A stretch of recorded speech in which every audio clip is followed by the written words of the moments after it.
This year's final discussion will focus on how communities can continue to thrive despite population losses.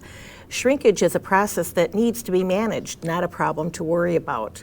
Please join me in welcoming from Ohio State University, Dr. David J. Peters.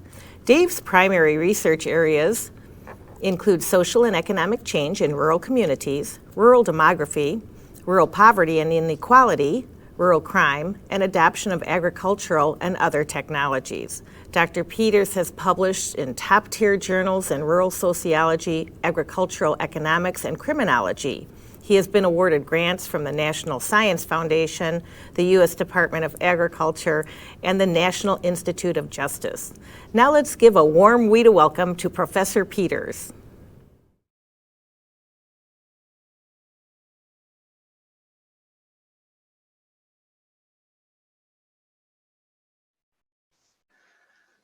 Thank you, Mary, for that kind introduction. Again, I'm Dave Peters. I'm an associate professor of rural sociology and extension sociologist here at Iowa State University in Ames in Iowa. And, you know, I study demographic and economic change in rural communities, and specifically trying to understand how small towns adapt to these changes. And the project that I'm going to talk with you today is about that, about how certain small towns have been able to grow quality of life despite losing a lot of population over the previous 2 decades. And what my team calls these communities are shrink-smart small towns. And so this is funded from a project, NSF grant that we got in 2017. So that's what I'm going to be presenting here today for all of you.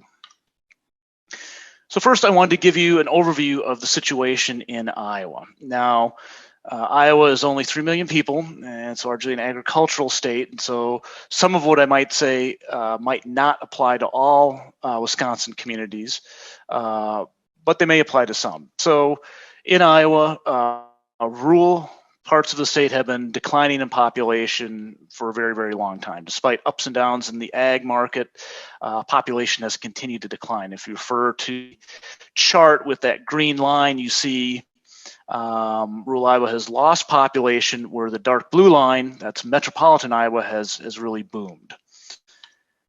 In addition to losing population, rural Iowa has lost a lot of younger people, particularly those under age 55. That's the bottom chart. And the rural Iowa bar is that green striped line. You see that in almost every age cohort or age demographic, rural Iowa's lost population, whereas metro counties have gained in almost every age demographic. So rural Iowa is losing people, and it's a graying population. Now, one of the components that's driving population loss and the aging of the population in Iowa is really outmigration. So if you look at that left side map, that's the natural increase. So in most rural Iowa counties, people are having enough babies. There's far more babies being born than people that are passing. But if we look at the right side map, we see that it's outmigration, that if everyone were to stay in rural Iowa, population would be growing actually. But what happens is that people leave those communities and go to larger cities within the state, as well as larger communities in neighboring states. And so there's a large outmigration population. So given these challenges, particularly of outmigration, what we wanted to do in our study is to try to understand, does a falling population always mean that communities are withering in terms of quality of life? And that's the general narrative you hear in the national media and the national press, is that rural areas are declining and dying. And we wanted to find out if that was the case. And what we found in our study is that while, yes, you can lose population, you can still thrive in terms of quality of life, and that we've come to the conclusion, what we try to advocate or tell rural communities, that population loss isn't really so much of a problem, but you should think of it as a process that needs to be managed, and that having a high quality of life and high quality services in your community is primarily within your control. You have control over that. We also tend to discourage communities from doing what we think is the typical response, which is economic development. And I know you're all economic developers here at the Wisconsin Economic Development Association's conference. But the initial reaction in most small towns is we need to recruit a new manufacturing firm. If only we could get a new manufacturer to move into town that can produce or give us 100 new jobs, all our problems would be solved. And we tell people to try to be more cautious about that because the likelihood of success of industrial recruitment is pretty slim. It's competitive. It's competitive globally. Oftentimes, it can be expensive if you have to put in utilities and pads to build on a new infrastructure. And also, the likelihood of success is, as I said before, is pretty low. That your town can do everything right, everything that you're told to do, and you still might be successful in recruiting, because rural communities are at a structural disadvantage in the global marketplace. So we tend to discourage communities from seeing economic development alone as the only antidote to population loss and providing a good quality of life. We also want to tell communities that because the term is shrink smart, they tend to think that means give up, or that means no longer seek to grow. And so we don't. The whole idea of shrink smart is that the sole focus should not only be on growth, but that smart shrinkage means that it doesn't prevent your community from growing in the future. So having a high quality of life in your community is likely to better position your town to be competitive when you're going for that new industrial recruitment or business attraction, because it would set your community off from the thousands and thousands of other towns across the Midwest and the Great Plains. They're exactly in your same situation. Further, even if these efforts don't result in population or job growth, you're more likely to keep your current residents. As I said before in that previous map, outmigration tends to be the biggest driver of population loss. So if you can retain those residents, that'll help stabilize your population. And again, I know you're all economic developers, and this is the discussion in Iowa. That's not really about a job issue. It's really about a worker issue. We have a workforce shortage in rural Iowa, not a job shortage. So people, the workers, matter. And so focusing on quality of life really tailors your development strategy towards being an attractive place for workers to live, not necessarily where the jobs need to be located. So a bit about our data and how we identified shrink smart towns. Our data on quality of life comes from the Iowa Small Towns Project. And that is a project that was started in 1994, and we've been surveying 99 small towns in Iowa. That's one small town in every county, every decade since 1994, and that was funded by the U.S. Department of Agriculture. And you see 99 dots on the scatter plot below. So first, how did we define shrink? Shrink is faster than average population loss between 1990 and 2010. And that's on that vertical axis. So you see that vertical line, the positive values indicate population growth on a standard score, and negative values indicate population loss. So everything in that bottom half of that scatter plot is shrinking in population. And we take this from census data. The next is, how do we define smartness? And this is one we went back and forth on what's smart and what's not. But a good indicator of smartness, according to our project, is to show growing quality of life. And this is subjective quality of life. So it's how residents in that town rated the quality of their services in that community. And we got this from the Iowa Small Towns Project survey data. And it's changed between 1994 and 2014, and that's on that horizontal axis. So you see in the bottom right quadrant, those are the smart shrinking towns. These are communities that are outside the gray bars. Those would be towns that had faster than average declines in population, yet faster than average gains in quality of life. And these 10 small smart shrinking towns run counter to that national narrative of general rural decline, declining populations, declining communities, withering communities. Those would be that declining group. But we also found on the top end of that chart, in that top right quadrant, we also did find some thriving communities.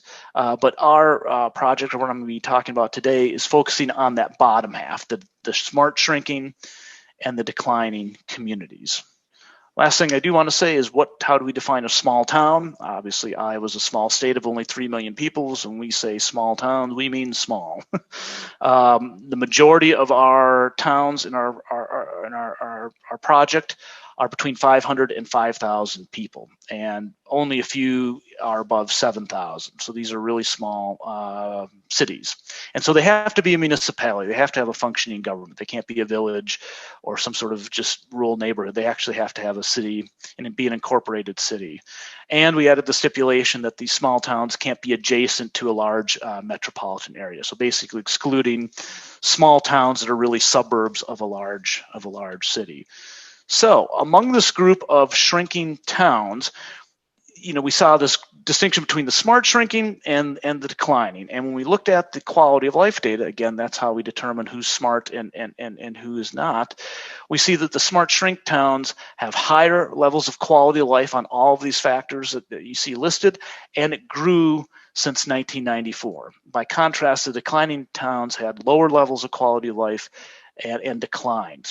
So we wanted to know, why did we see these towns that were almost always the same population, no matter if they were smart shrinking or declining? They both were around 900 to about 1,100 people in population.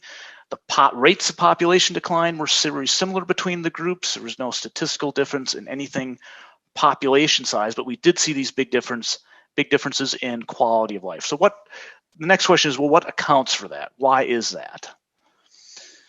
Well, the first finding is that what we found was that smartness really wasn't due to demography or geography. And so smart shrinking and declining towns are very similar, as I said before, in terms of population, in terms of the rate of loss. Smart towns also were not near large metropolitan areas. So one thing we did think is that these smart towns would simply be near large metros, or they'd be near an interstate, or they'd be near a lake or some natural amenity. And we found that wasn't the case, that these smart shrinking towns were not near large metros. They were actually in more sparsely populated regions. They didn't have a lot of major highways running nearby them, and they weren't near any natural amenities. Now, Iowa is a corn and soybean state. There's not a lot of natural amenities in terms of woods or lakes, but there are some small towns that do. So there really wasn't anything due to sort of the provenance of geography that would make these towns have a high quality of life. Now, the one demographic feature that we did find that was different, that the smart shrinking towns did tend to have more senior citizens. And I'll talk about this sort of at the end of the presentation, how the elder population really was key in helping efforts to increase quality of life.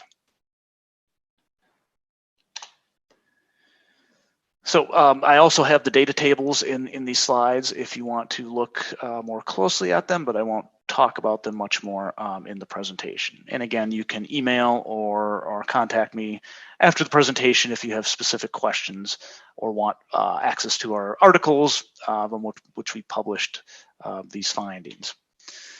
So the most initial explanation for why these towns are growing in population was, of course, demography and geography. And we found that those really weren't important factors. The next usual suspect is economics. And you all being economic developers, I imagine what you would think, that these smart shrinking towns are the way they are because they're wealthy, or they have some advantage of a major employer.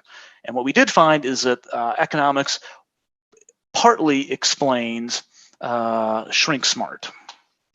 First, but in ways you might not think. So first, Shrink Smart towns had their residents were employed in jobs that were full-time and full-year jobs. They had higher labor force participation rates, and that labor force participation rate grew over that 20-year period, which was kind of surprising. And the majority of them worked from home. So they had more people engaged in the labor market, and more importantly, of those people that did have jobs, more of them had full-time and full-year employment, which is important. And they worked near the home. And I think what working near home means is to have more time to devote to community projects. If they're not on the road and driving very long distances to the jobs and they're more local, their employment is more local, they have more time and availability to participate in projects and take leadership in projects.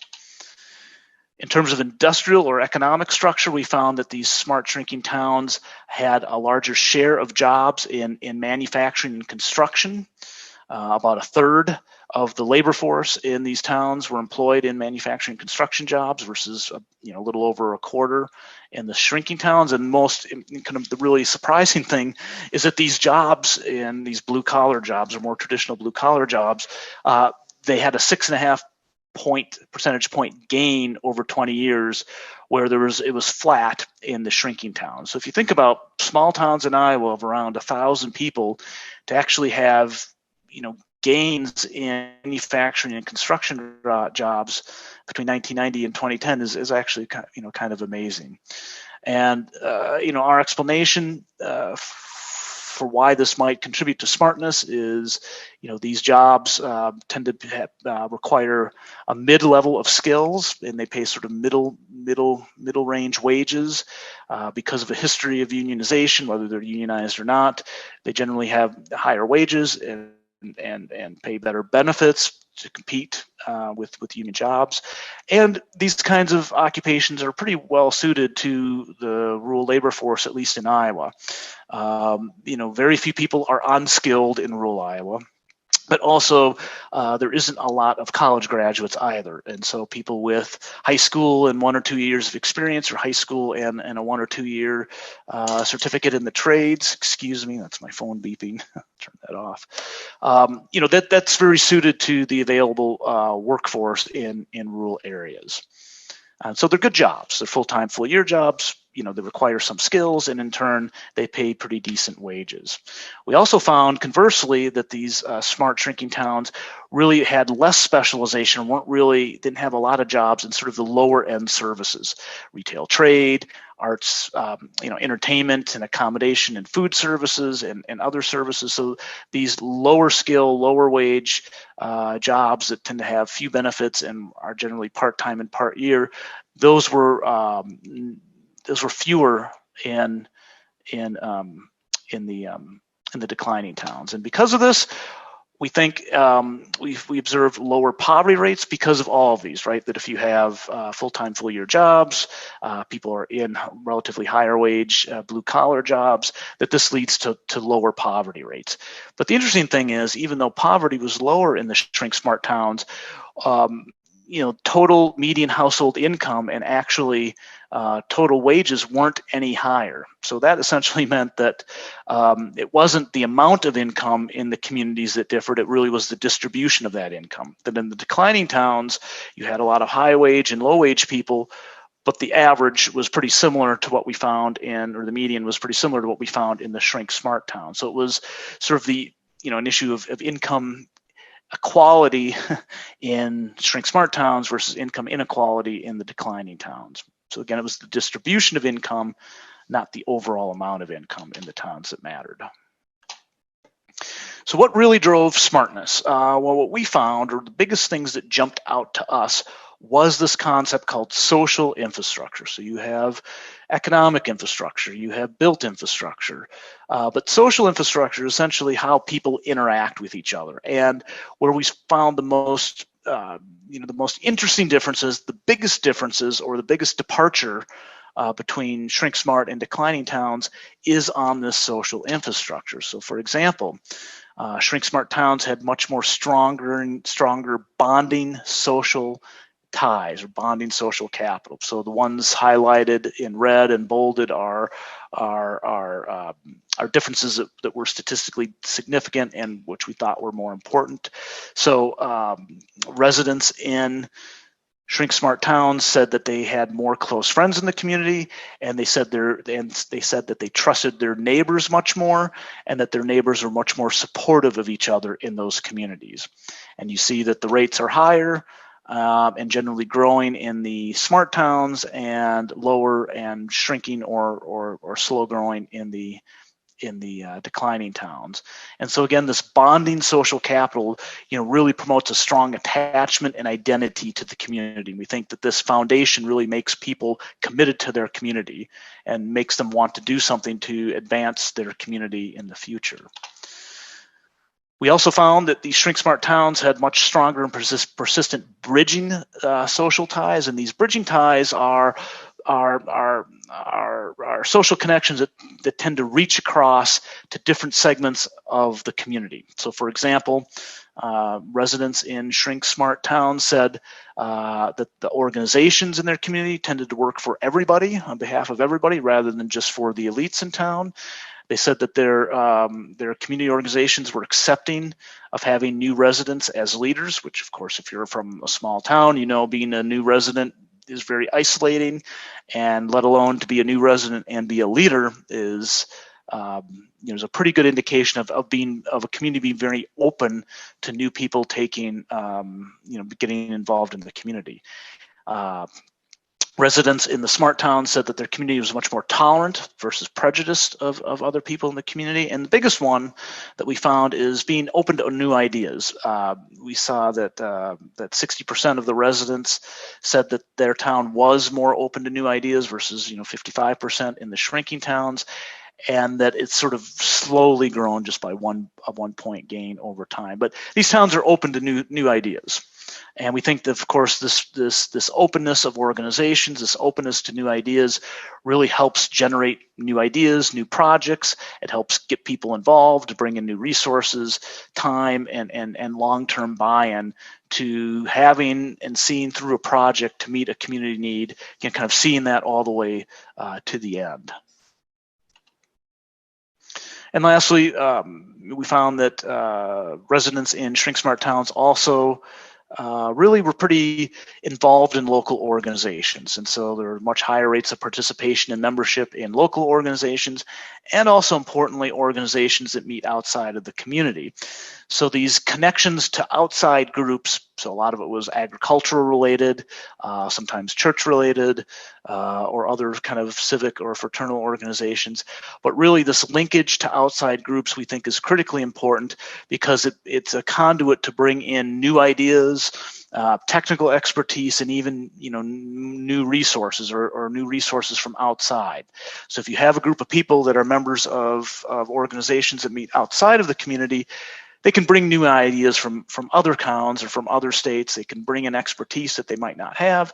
And of course, it's a way to bring in extra dollars to help fund projects. It's sort of having these connections outside of the community and even outside of the state, we think is pretty advantageous for trying to do innovative things to promote quality of life in a small town. The other component that we thought was, very critically important, or that we found in the surveys, was that people in Shrink Smart towns participated a lot in their community, and they had a lot of pride in their hometown. We found that residents were much more engaged, a little over, or just at 50% of the people in Shrink Smart towns said they participated in a community improvement project in the last 12 months versus only about 43% in the shrinking towns.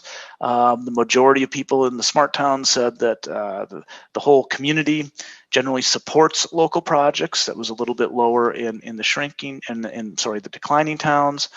And people felt that residents or the general public was much more involved in local decision making. So again, a real ethic of civic engagement, getting people to volunteer, participate their time, getting people to support what the community is doing in terms of projects, and feeling like they have a say in how decisions are made in their community, all were a lot higher in these Shrink Smart towns. And the last, I'll talk about the interview component here in just a few minutes. But when we did our interviews in these communities, this really came through, and we saw it in the surveys, is that these towns really love their community. They take a lot of pride in their community, and they are confident of where their town is going. So They felt their town, residents in Shrink Smart towns felt their town was a lot safer. Most Iowa small towns are pretty safe anyway, but they felt much more safer in the Shrink Smart towns. These towns, residents in these Shrink Smart towns felt their community better kept up, and this is again, I think these are, it's a fascinating difference. About 72% of residents in Shrink Smart towns said their community was well kept up, versus just under 60% in the declining towns. And in the declining towns, that's been a 9-point drop since 1994. So they felt that residents in these declining towns felt that their communities were becoming more run down over time. That's pretty telling. That the town is, in these declining towns, it's just it's shrinking in terms of population, or it's withering in terms of population, it's withering economically, but actually the physicality, the physical structure of the community is also withering or becoming more run down. Another really, I think, fascinating distinction between the smart and the declining towns is that, nearly 2/3 of people in Shrink Smart towns said their town has more going for it than other towns of a similar size, versus just under only 50%, or just under 50% of people in declining towns said so. And people in the declining towns felt that their town has less going for it now than it did in 1994. So just a general lack of confidence in these declining, a general lack of confidence among residents in these declining towns of where their community was going. So, just very, very interesting. I mean, this is all picked up from survey data. All right. So, given we collect these surveys, we do these surveys of Iowa State, and we, bother people in small towns repeatedly to get them to fill out our surveys, which they generally do. But really, having people fill out a survey and asking a set of questions and having people fill out a survey is only part of it. What we really want to do is go into these communities and really do interviews, talk with people. And so the survey was a very good way to sort of point us in the right direction. We see something going on in the survey data, but we really want to interview people and find out, what do they really mean when they said that their town had a lot going for it? Well, why is that? What are they doing to make that happen? So the second phase of the Shrink Smart project is we went in and did interviews in 4 Shrink Smart towns and in 3 declining towns. And we did, talked with maybe 25 to sometimes 40 people in each of these communities. And we did more of a qualitative assessment of all these comments and interviews. And we tried to distill some common themes. These were common themes among Shrink Smart towns that we found in these smart towns that were absent in the declining towns. So again, this is very qualitative, but it really kind of gives you a better idea of what some of these local strategies were.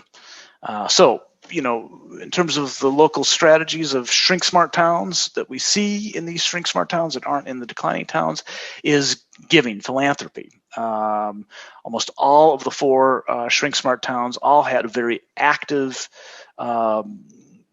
system of charitable giving, and they usually organized fundraising drives every 2 years. Typically was the schedule.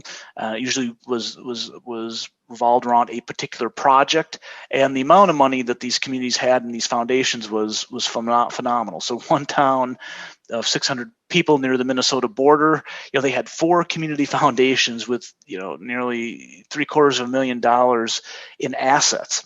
And it wasn't just from one gift. It wasn't from some one old wealthy farmer, that passed away and his farm, and they sold the land.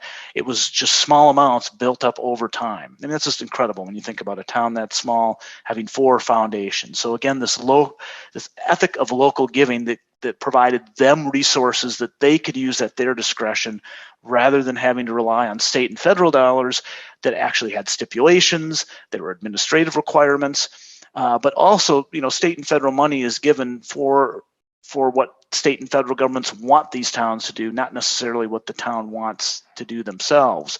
And so oftentimes larger communities will or well, some of the larger towns that we interviewed, would chase state and federal dollars, but of course they had to do the projects that state and federal government thought that these towns should be doing, and it might not have, and those projects didn't really address needs in the community. So by having this local money, it allows them to pursue projects that they think is important, irrespective of what the state and the feds think.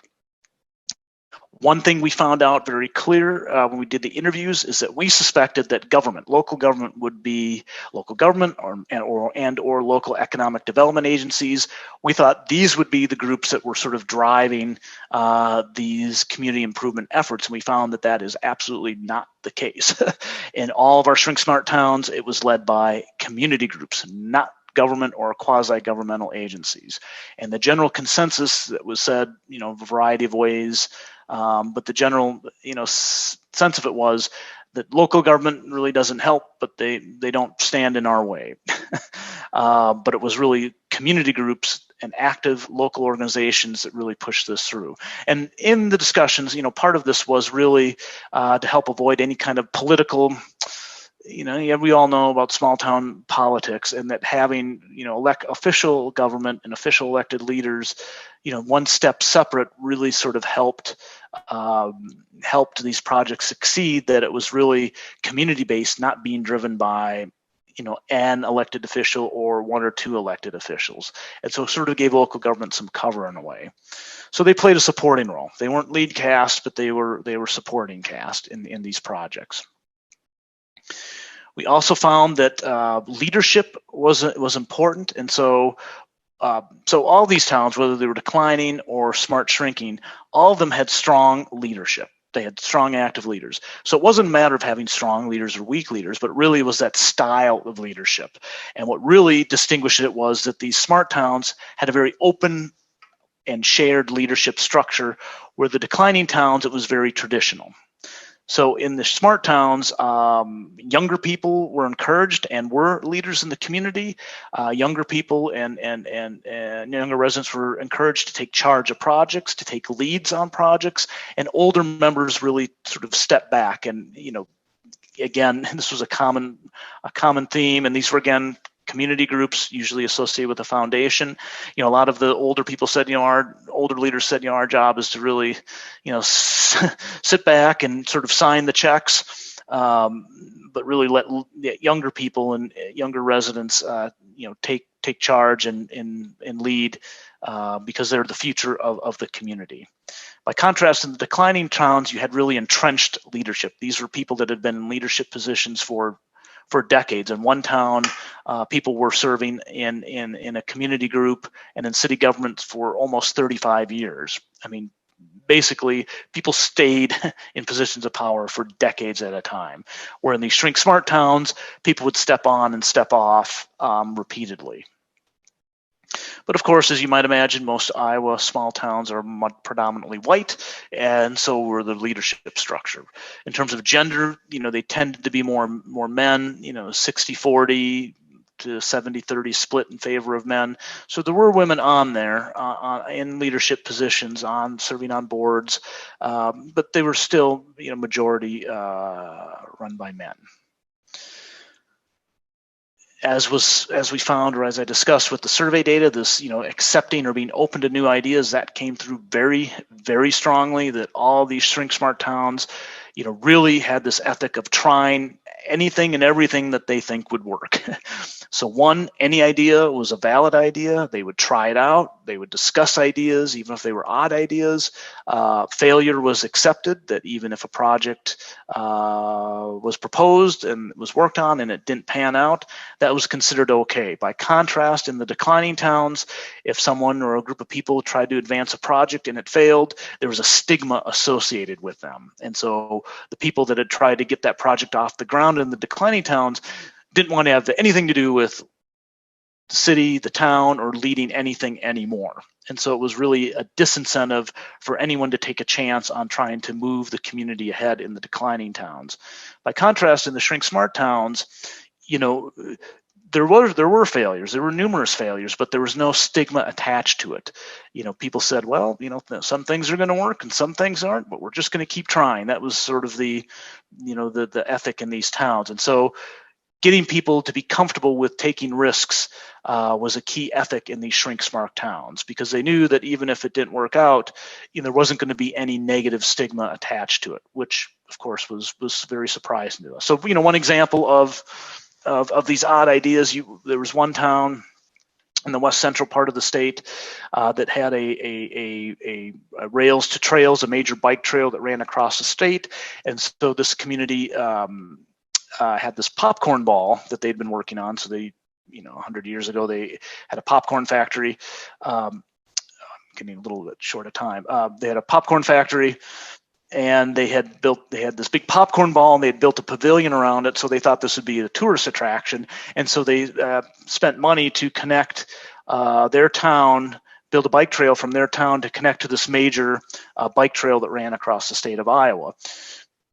So, and the whole idea was that you would lure these bikers off the trail and bike another 3 or 4 miles south of the trail to see this popcorn ball. And the self-build world's popcorn capital. Of course, it didn't work out that way, but the community supported that. They kind of chuckled to themselves that this project didn't really work out as usual, but they're still proud of the popcorn ball, and they kind of like to joke about it. And in fact, there's another town in Iowa that also has a competing claim to be the popcorn capital. So evidently it's not such an odd idea if there's two towns that are fairly distant from one another kind of came up with the same idea. So again, odd ideas get discussed and new ideas are tried. Socializing, particularly through social media, seems to be a key feature of these shrink smart towns. And so there's lots of local events. And again, they're not big festivals, but they're small things. Ball games, trying to show movies in the local library or in the city park, just having pancake feeds or just, something to get people out in the community and start socializing. And so all these shrink smart towns were really known as active towns in the region. They were a town that always had something going on, and they pulled people, from other towns because they always had something going on. And a lot of it was communicated through social media. So we have another person on our project that is actually analyzing their Facebook pages of these towns, and it's very clear that these shrink smart towns have a very active social media presence. They have thousands, something like 6,000 or 7,000 followers of some of these towns that are 600 or 700 people. It's amazing. And it's usually, this is where we saw an interesting gender component, that in all the shrink smart towns, the people managing the Facebook pages and the social media presence were almost all all women. So that was an interesting gender dynamic. But getting to know Facebook, getting to use it effectively, and other social media seemed to be critical to letting people in town know what was going on, letting former residents know what was going on, and really trying to, get their towns on the virtual map, as it were, in social media. The other thing we found in talking with local residents and local leaders in these communities was that the projects they tended to engage with to improve quality of life, tended to be more mundane things that were within their control. So obviously, when you got talking with them, they always had, big ideas. They had big plans for their town. That was always the case, but they rarely ever acted on them. Most of the projects that did occur were things that impacted people in day-to-day lives. So daycare, expanding or developing daycare centers, building new fitness centers or building a new fitness center from scratch, opening a grocery store, expanding the grocery store, getting more senior transportation services available, putting in pickleball courts, because all the old people play pickleball, including my dad. And so there were projects that really benefited the day-to-day lives of the majority of residents in town. So it wasn't a big industrial park. It wasn't a downtown beautification scheme that is typical, because that would only, people wanted, it was important to have a pretty town, but most of the residents in these towns wanted practical services. They would say, sure, it would be nice to have give a facelift to our main street, but I'd rather have the daycare, or I'd rather have a new fitness center, or I'd rather, that the senior center gets rehabbed than having a nice downtown. So very pragmatic projects, and that's what was done, and that seems to have really increased quality of life.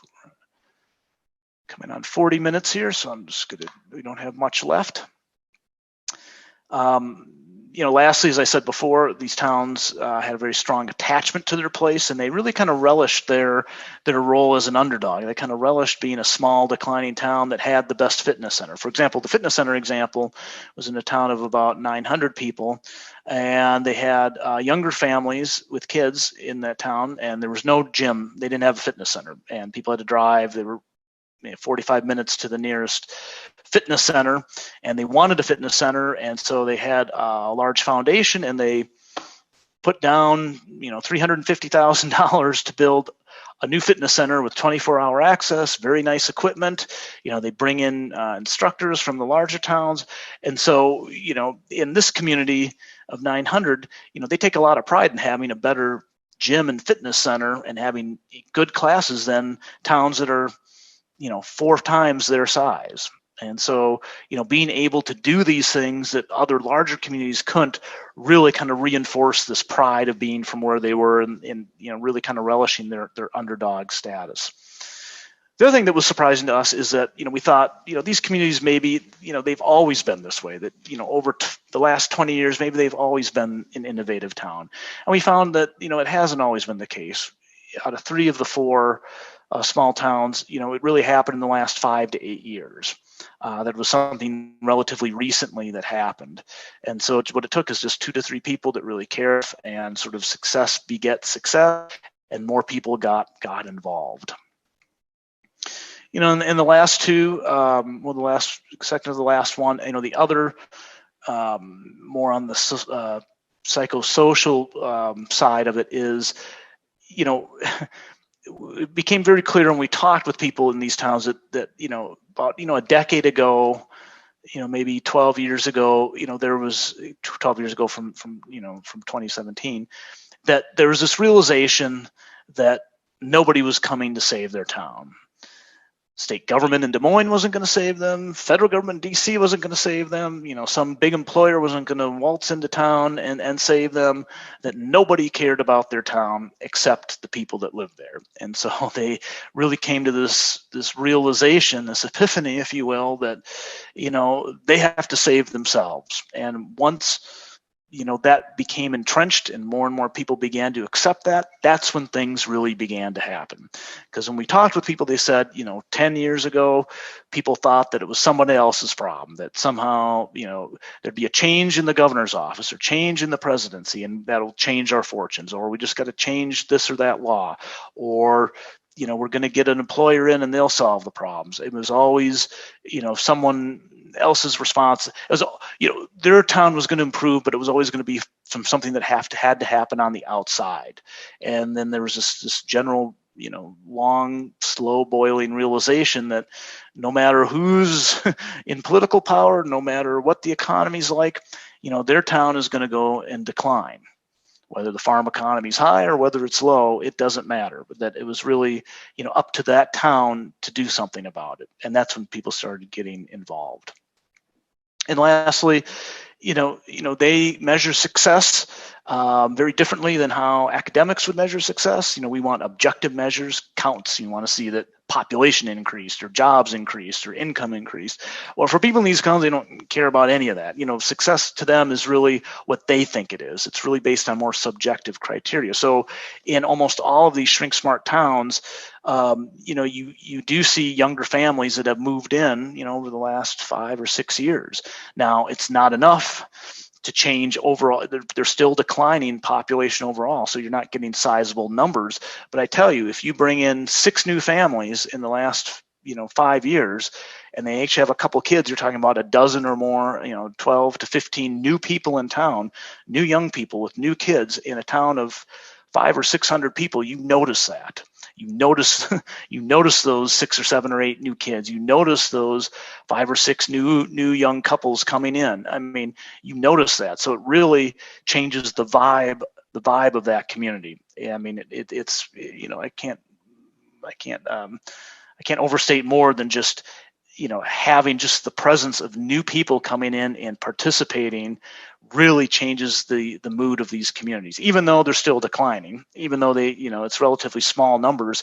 It's just that it's a visible sign of success, even though maybe it's not a tangible measure of success. So I think you get where I'm going. Running out of time. So very quickly, summary, you have the slides. I don't want to belabor it too much, but we have a couple priority recommendations because we think that they're relatively inexpensive to implement. You can sort of begin working on them right away, and that's promoting civic engagement and social capital in your small towns, getting people to participate, getting leaders to be open to change, open to new people taking control of things, being a town that accepts new ideas and accepts failure, and really trying to instill an ethic of being confident in your town, that your town has a future. That's important to do that, and it doesn't cost a lot of money, but it's a lot of work. I mean, it's a lot of time and effort to convince people to do this. We also, as I said at the very first part of this presentation, that the elders, senior citizens, can be a great resource. What we found in these Shrink Smart towns is that the elders in the community really gave their time, gave their money, and really gave their support. They were people of influence, and they kind of lent their approval of this process of these projects, and that really helped propel these towns to the future. So again, older people have the time, they have the money, and they just have the connections, and they're respected. And if you can get them on board and get them to sort of really give their blessing to these projects, that really seems to help. Now, secondary recommendations, again, we say they're secondary because it requires money and long-term planning. And that would be, of course, what I mentioned earlier is, jobs in manufacturing and construction. I think I said this earlier, but really it's sort of like a hierarchy of needs that people are economically secure. They feel secure in their economic position, then they're more likely to become active citizens. If they have time and they feel secure in their economic situation, then they're going to care about other things in the community. And when they begin to care about other things in the community, they volunteer, they donate their time. That tends to lead to a better community, a community with a better quality of life.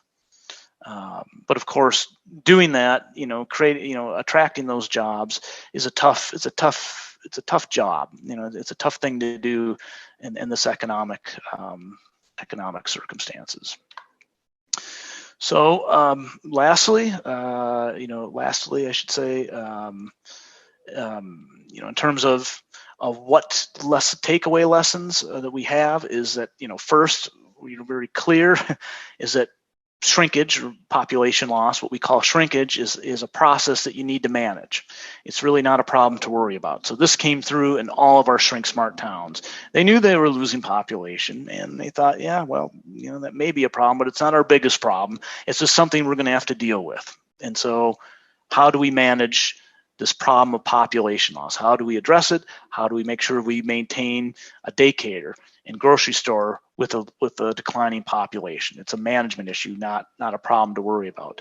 Second, that social capital, can help your community deal with any issue, not just population loss. It can help you deal with natural disasters. It can help you, deal with a crime problem. It can help you with a lot of things. And so social capital becomes very important. And the asterisk I have is to remind me to say that in our study, we see that we find that social capital is far more important than economic capital or built capital. And in fact, if you want to get something built, you need to have that social capital to get it approved and to get it done. If you want to develop the economy, you got to get people on board, and getting people on board is part of this social capital. So really, the social capital is really the foundation that helps you build and expand that built capital and that economic capital.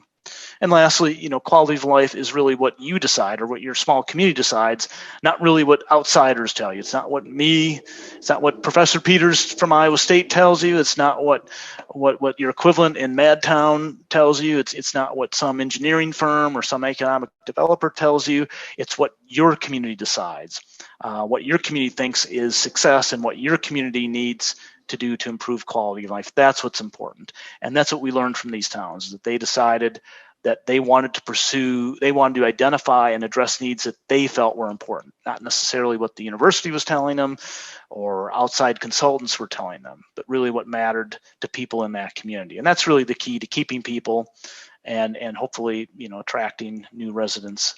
If you want to ask questions or have a further follow-up, feel free to contact me. You can call or send me an email. I'd be happy to talk more about our project. And, there's some publications that we have, extension publications, so they're a little more digestible. We have academic articles to go with each of those, but, you can reference some of these. So again, thank you for your time.